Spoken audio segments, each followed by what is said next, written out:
Welcome back to Fantasy Football Weather Guys. Week 11 here. We are the Fantasy Football Weather Guys. My name is Colin Golzinski. I'm your host. I'm joined with our on-staff meteorologist, Dr. Michael Ventris. Welcome back. And Sean Bratton. We are quantifying the weather risks in sports, and we're here to talk about Week 11. Good morning. Hey, what's up? It's good to be back. Yeah, Mike, how are you doing on your end right now? Any updates for us? Well, for those who aren't aware, my wife and I are the proud parents of our new baby girl. I almost thought you were about to say owner. The proud owners of this brand new baby. No, I've been on paternity leave for a couple weeks now from both the FFWG, but also my other job. It's been a life experience. I'm glad we wrote in all those benefits in your contract, in our working contract. You get paternity leave and everything. Yeah, hey, Mike's been taking it easy. It's 2020. Yeah. Well, you got it. It's a nice thing. Hopefully, this is a big topic in the U.S. by the way, is parental leave and a lack thereof in the U.S. But I won't get into that. That's why we're not here. But we are here to talk about 3 potential weather games. We're going to talk about Houston at Tennessee, Detroit at Cleveland, and then kind of touch on Indianapolis at Buffalo, but that one's probably very minimal impact at all. So Mike and Sean, why don't you bring up our weather table or our impact table? You can see the games and walk us through the forecast and what we're seeing. So everyone, before you guys get there, you can find our weather impact table on our website at FFWeatherguys.com. Sorry, I just got a call that distracted me. Okay, go ahead, Mike. Yeah, so we're on the website. This is the weather impact table. This updates every day. So if you guys are interested in the weather and how weather might be, impacting any of these football games, we have this table here that you can kind of go through. Whenever you see a green bar, it's essentially no impacts expected or no weather being in the forecast. And then you can see that there's some oranges and reds here, which highlight some potential risk. And you can think of this as like a traffic light. Green, you're good to go.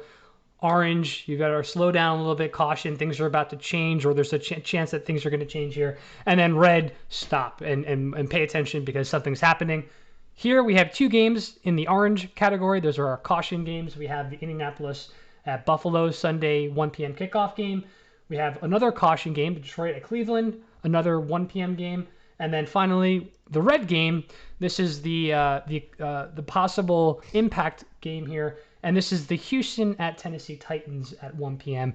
And if you click on the individual games here, we actually break this out very nicely to show you a couple weather parameters that are impactful for football or for player production: temperature, wind, and precipitation. And we actually color coordinate where the risk is coming from by whatever we have outlined here. And in this particular matchup, the Houston at Tennessee game, you can see that the red box is around precipitation.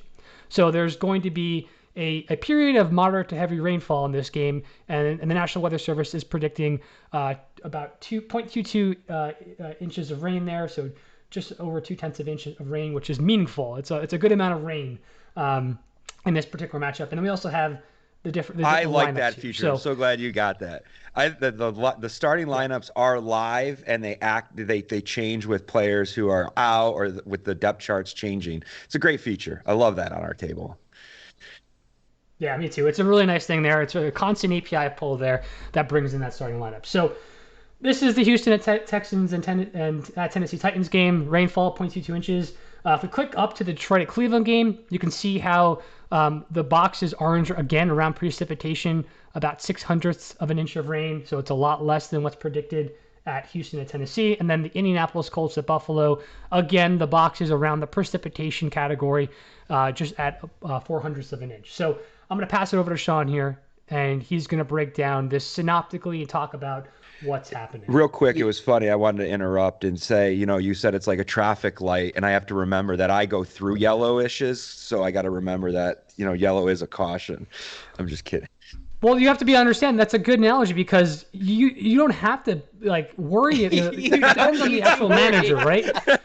It's red. It's okay. Just keep driving. No. in orange conditions, there's a chance that you can get through the light, right? And there's a chance here in football that the player production might not be impacted at all. That's so great. That's a good point, Mike. If you want to be a risky manager and put the pedal to the metal and get through that orange light so you get stuck at the red, I think we need to use this analogy more often. I think it's a great visual. Thank you for that. So going back to the synoptics here, we have some cyclogenesis occurring north of the Great Lakes. And so what we're more concerned about here is the trailing front. And the first game that we should probably talk about is the one that we expect there to be probably the heaviest impacts, and that is the Houston Texans visiting the Tennessee Titans. This game is interesting. We're expecting more impacts on the second half, kind of similar to what we saw in Pittsburgh last week. However, with this one, there is a chance, because we are along the front here, that there could be some convection. So one of the things that we're monitoring here is that convection going to translate to thunder and lightning? Because we know if that occurs, we experienced this in the KC game, a Kansas City game earlier this year, that there is a chance of delay. Right now, we are not anticipating that. What we are anticipating is rain rates to get a little bit heavier here for the second half, and then that's where we're going to get a bulk of that 0.2 inches of rain. And again, that may not sound like a lot, but when you're talking about 2 hours or so, that's quite a bit of rain. That's in that moderate to heavy kind of range. So we are going to be monitoring that one. That is where we're expecting the heaviest rain. And we'll talk about some player impacts, but I'm also going to talk about the Cleveland game. We have the Lions traveling to Cleveland. Now, we are expecting lighter rain. For this is kind of a different part of the storm where the rain is not as intense, but it is going to be more consistent. We're more anticipating intermittent light to moderate rain for the Cleveland game. That we're expecting probably 2 to 3, if not for the entire game in Cleveland. In Buffalo, however, this is a very borderline. This is the same part of the system.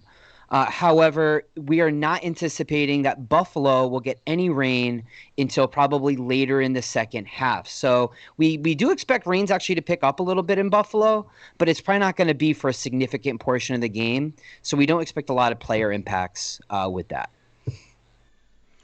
And as Sean mentioned here, with the rain risks, there's another component with wind, and in this particular synoptic setup, you look at the wind forecast map here, where you see like the shading, blue, green, yellow, etc., that's showing higher amplitude winds.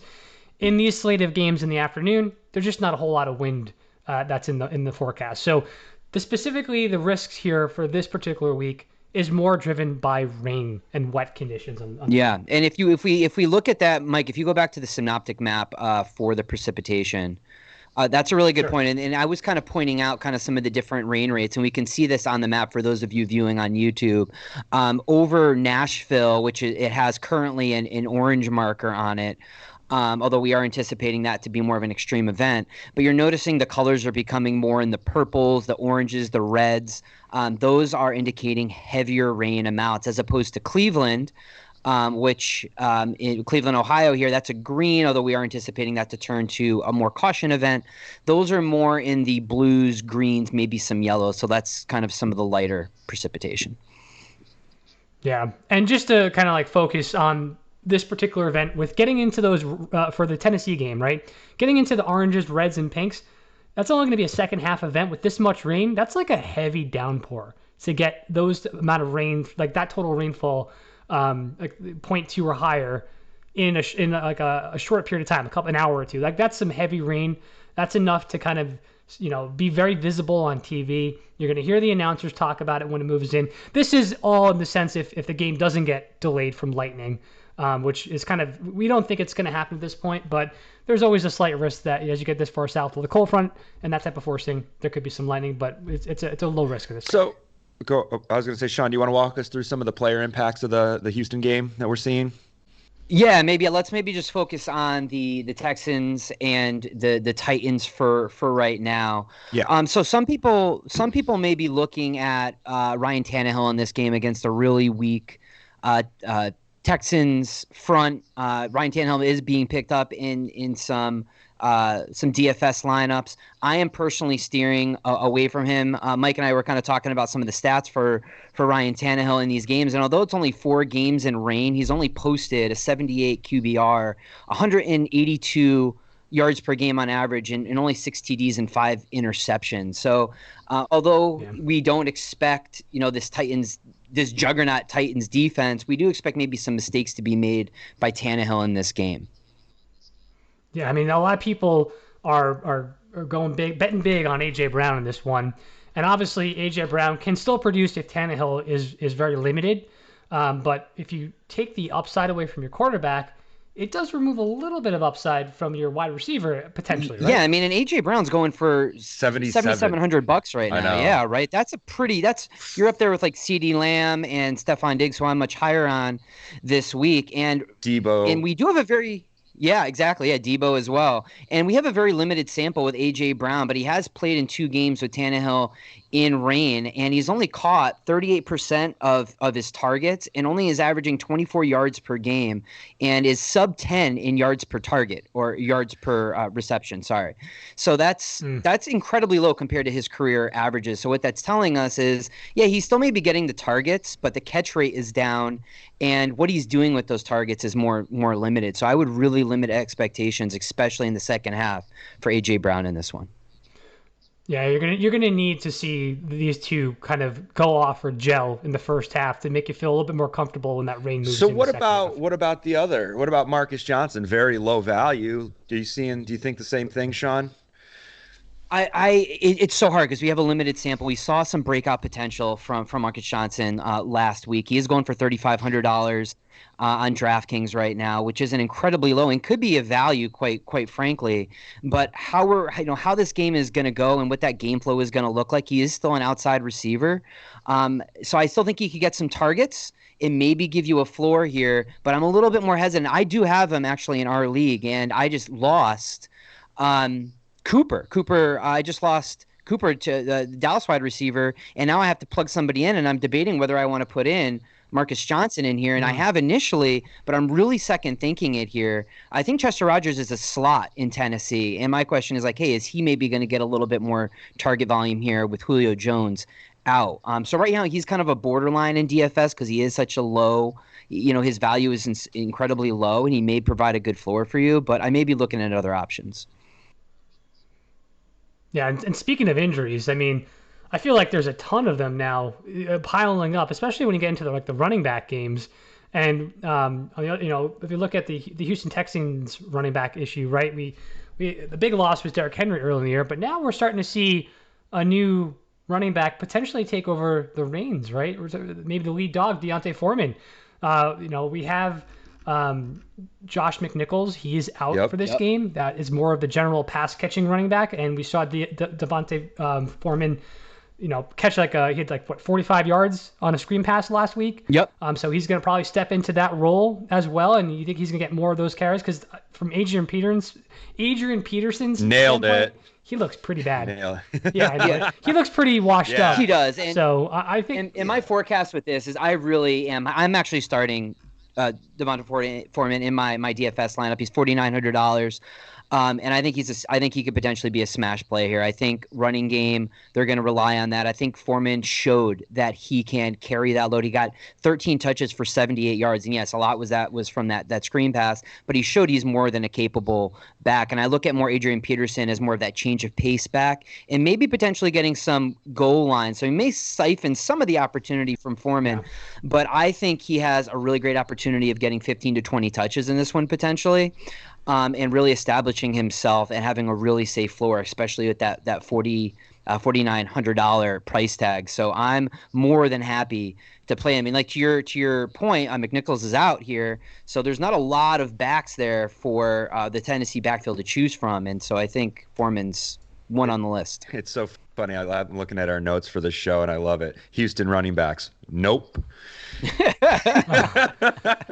Hey. They've been like horrible all year. I just want to do a nice shout out here to Adam Koffler of Fantasy Pros. Last week I was on Twitter. This was in between, changing baby diapers and trying to guzzle some coffee down. But I saw Adam Koffler put out a tweet last week where they were specifically talking about Deontay Foreman and how he changed his jersey number and he changed up some of his look. He had the tinted visor on. He had the red sleeves out. This was during the pre-game warm-ups. And Koffler's he was saying, hey, listen, like looks like a lead running back right now. He's starting to look the role here. There's some changing of the numbers. Keep an eye on him. As soon as I saw that, I went in through all of my fantasy leagues except for one. So I had 4 out of 5 leagues and picked him up before he, just in case, he went off. And I think that might have been a good move now, just looking at how he was like probably the top waiver wire target this past week for running backs for people who need him. So just wanted to shout out there to Koffler. Yeah. Good job on that. And I'm glad to help me. It's all about the visor. All about the visor. That's it, man. It's all about the look. If you feel good, you're gonna play good, right? Yeah, right, exactly. And I think he's a smash play. If you have him even in your hometown leagues, let alone DFS, I think he's even a potential flex play here. If you could fit him in, I think he's going to get the volume and the opportunity. And especially against the Houston Texans, who are just unfortunately struggling on defense in almost every facet of the game. So good play there. Yeah. And Tennessee is a 10-point favorite in this one, so they should get the lead. They're 13. Oh, it went up? Okay, at the open, it was 10 points. Maybe I'm wrong, though. Maybe I'm wrong. Maybe it is 10 points still. I'm thinking of the other game. Is there any last things we want to talk about before we get to our second game, guys? Well, what about people still struggle with this decision? We have Tyrod Taylor actually playing. Davis Mills is not going to be playing in this matchup. Brandon Cooks. Okay, what are you doing with Cooks in this one? We are going to see probably some precipitation. Tyrod Taylor threw 3 interceptions last time out. How are we feeling? What's our temperature check on Cooks in this one? I mean, in redraft leagues, I'm playing him. He's been productive. I mean, even with the tough game last week, he still managed about 9 points, half-point PPR on 13 targets. So he is getting the lion's share of the looks and the volume in this.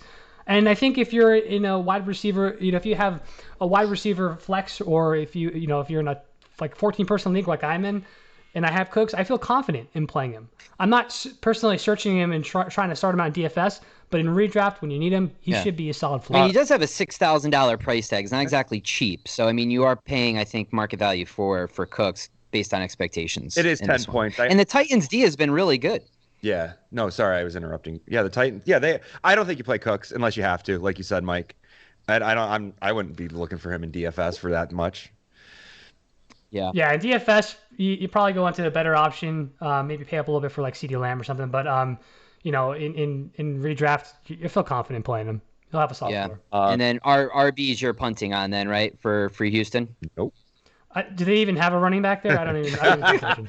Well, David Johnson, I think, is going to get the first crack at it. He's at 4,400, but I think you avoid if possible. So you're right. Sorry, it opened at 10. It's still at 10. I was thinking of the second game that we're going to talk about of the 13 points.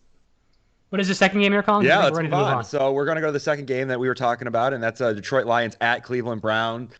The minus the actual Lions being almost garbage, but there's going to be some impacts here too, possibly. Biggest one, though, was Jared Goff is out. So, I mean, their Boyle is playing. So they just... Well, he's doubtful. Hold on. He is doubtful, so it's probably out. Yeah, I'm going to say he's out. Sorry. That's not... Yeah. Adam Schefter didn't report it. You heard it first. Fantasy football weather guys. So who's starting in his place now? Boyle, I think, right? Yeah, Tim Boyle. Boyle, yeah. I don't think you're excited about that. I don't think you're excited about Goff either. Yeah, no, we're not excited about Goff, especially whether. But do we have any statistics on Tim Boyle? I don't even know who he is, to be honest. Has he played?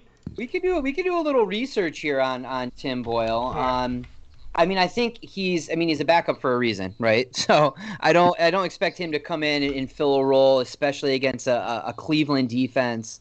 Although they've been mixing up a little bit of late, but I don't think Tim Boyle is going to come up and light the world on fire here. Tim Boyle. It seems like he played 11 games as a backup with Green Bay. He has thrown 15 yards in his total. So total career. That was in one game, his 15 yards. It looks like in Green Bay, all he did was essentially kneel on the ball. Yeah, exactly. Right. Yep. Yeah. That's all he's done. And who are you throwing the ball to in Cleveland, other than Swift and Hawkinson in Detroit? I don't know who you're throwing the ball to anyway. So I don't think – I think the only person worth talking about on the Detroit Lions side is DeAndre Swift. DeAndre Swift had 30-plus touches for 130 yards against the Steelers last week, and that just shows you like they know Jared Goff couldn't throw in the rain. That was very obvious. They really relied on the running game. I think even though you're going against Cleveland, so people hear Cleveland like, oh man, that's a really tough front. I don't know if I want to be playing my running back or maybe applying going after that in DFS. But they have really dropped the ball a little bit of late. Cleveland they've given up an average 124 yards on the ground in their last 3 games. So I am confident in Swift. I know he's going to get the touches and going to get the volume. I may even play him in DFS because I know that volume is probably going to even be higher in this one. See, I'm a little concerned about Swift just because I know Jamal Williams is coming back. He had a couple limited practices, and so he might start to eat in some of that volume for Swift. Though we know that Swift is a top tier running back, and he should still produce. It's just a little bit of a limitation there with Jamal Williams coming back. Yeah, but I think I think the ratio between run and pass is going to be like 70-30 at least, like 70. Yeah. I think the running backs are going to get about 70% of the offensive production in this one. Understood. I will say Fantasy Pros is projecting 10 to 20% roster starting of Swift this week at the $7,000 rate, because there's really no one else around that. Either you drop down into the 6,000s or you go up into the high 7,000s. He's kind of in a league of his own, right? Yeah. His own tier. So, I don't know. It seems like there's common thinking, Sean, you might be onto something. So yeah, he's I think going to be. Based on his performance last week in the rain at Pittsburgh, I think people are gonna maybe steer in his direction a little bit more. But then you bring up another point, like, then you have to go into this next range, and in that next range is Nick Chubb at $7,800 for the Cleveland Browns here. You still have Kareem Hunt that is out. Dearness Johnson has kind of. He is obviously a good option here as well, but you go Chubb. I am playing Chubb in this matchup. I don't have any trust in the hobbled Baker Mayfield and getting the ball to Austin Hooper or Jarvis Landry. This offense is going to run through Nick Chubb. Yeah. And I'm all in on him this week. Here's my start of the week. Detroit has given up the 3rd most points to opposing running backs this season, so they're just really bad at stopping the run.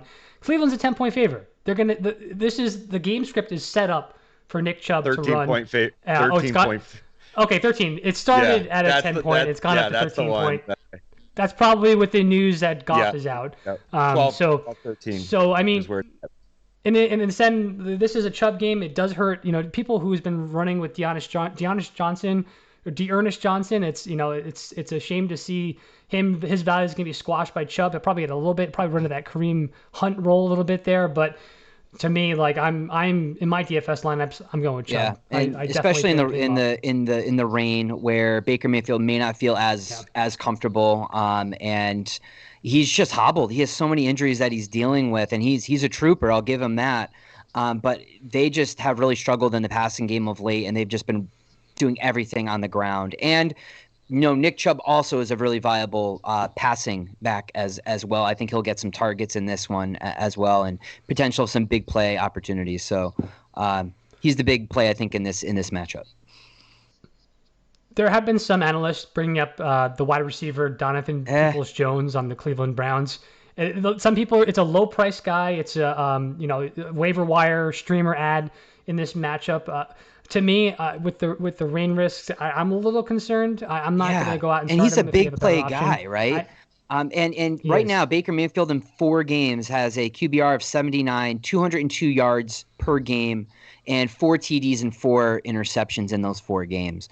I don't see. Is it not going to? I mean, we don't know. It could happen, but statistically speaking, I'm hedging on not a 60-yard bomb to Donovan Peoples-Jones in this one.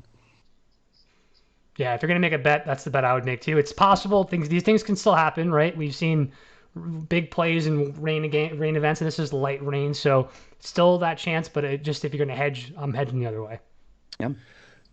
Okay, so moving on to the last game, kind of insignificant, but significant for the Bills in the sense that they're only a half game behind ahead of Patriots, which is crazy. But you guys want to talk about the Indianapolis Colts Buffalo Bills game?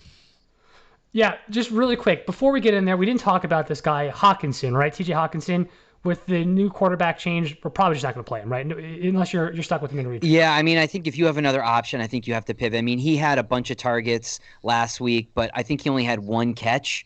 In the Pittsburgh, it was not it was not good. I mean, who knows who Tim Boyle is going to look to? I imagine it's going to be Hawkinson, but I envision that they're going to struggle, limited opportunities. If you have other options, even like a Cole Kmet of the Bears, I think if you could get him, I'd be playing him over Hawkinson. I hate to say that, but I think the floor is just way too low for Hawkinson this week. Like Cole Kmet, you could get 5-6 targets. He's been getting those. I think he gives you a safer floor than Hawkinson. And Fields has been looking pretty good. So, all right, sorry, Colin. Let's go to this Colts-Buffalo Bills game. That's great. I'm glad. I should have asked and done my job to say, are you all set? Now I can move on and move the conversation on. Colts Bills at Buffalo. Sean. And this one is that lighter rain event where it could be at the end of the game. Sean, are you worried at all about any of these players in this matchup? We have to go with the data we're given right now, and the forecast is dictating. We've been looking at a lot of the high-res models, and it does not look like rain is going to move into the area until later in the second half. I think both of these teams have a lot of momentum right now, maybe even more Indianapolis than the Bills. I think this is going to be a great matchup and a great game. I just don't anticipate rain playing a big factor. Maybe in the fourth quarter, it may make things a little bit messy, but who are you not playing in this game due to some potential rain? Like you're playing Diggs, you're playing Josh Allen. Some people are actually playing. I wouldn't mind playing. Well, actually, I may limit Wentz because the Bills' passing defense has been great. You're playing Jonathan Taylor, right? You're playing Pittman. Yeah. So I have to come clean here. I was pretty low on Wentz earlier in this year. And I said he wasn't not the only one. And he put my foot in my mouth because he's been way better than I would expect, and I'm impressed. Pittman seems to be a solid wide receiver 1 now. Yeah. T.Y. Hilton's back, so he's coming back from injury, so they have some options there. I've been impressed with Wentz, and I think a lot of that has to do with how well Jonathan Taylor's been playing. Because it's opening up things. And I'm actually playing Stephon Diggs in my DFS lineup. I put him in. I think he's going to have a big game against this Indianapolis Colts secondary. So I'm high on him this week. And yeah, I mean, a lot of the big players you're just playing in this one. You're not really scared because of maybe some rain late in the second half. Yep. Yeah, I am starting Josh Allen as always, as I do in my DFS leagues, because I just am a fanboy now. But I'm not playing a stack with Diggs or Sanders. Every time I play Austin Knox, baby. I know. Every time I play Diggs does well. Every time I play Diggs, it's either Beasley or someone else. But Diggs has been stepping back up over the last couple games too. So it was gonna be a great game. I can't wait for this game. I think Allen's projected to get 4 touchdowns this game from Vegas. So I mean, I actually went with quarterback. I changed my quarterback 1, and I went with Josh Allen in this one and for my DFS lineup as well, nice. Colin.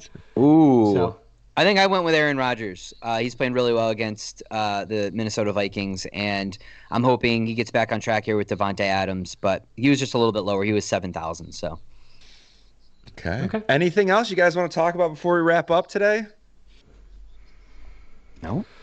I think we covered it all. Just the one area of risk again for that. You're gonna do my rundown. Okay, go ahead, Mike. Welcome back, Mike. No. Go ahead. I'm gonna take it all. Yeah. It's all from me. The spotlight's back on me. Come on, man. I'm a new dad. That's what it's gonna come down to. No, I just wanted to reiterate the fact here for the Houston at Tennessee game. It's gonna be in that rainfall, which is gonna be a period of heavy rain, is gonna come in the front of a cold front. There's a small chance for lightning, which could potentially put the game into a delay. We are not predicting that to happen, but if it does, it's a risk you have to think about. Mm-hmm. So that's the one thing that I wanted to mention. Colin, go into a rundown. That's it. That was it. That's the rundown. The one game we're really paying attention to is Houston at Tennessee. So, follow us on FFWeatherguys on Twitter, where we'll have our live updates. And I interrupted Sean again, so go ahead, Sean.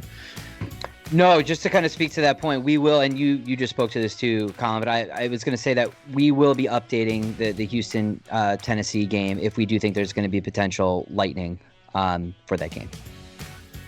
Next week is Turkey Day. We're going to have 3 games on Thursday, so we may have to do a show, or we'll update if there's any weather events coming for the holiday season. But if you don't hear from us until next week, travel safe and have a great holiday, everyone.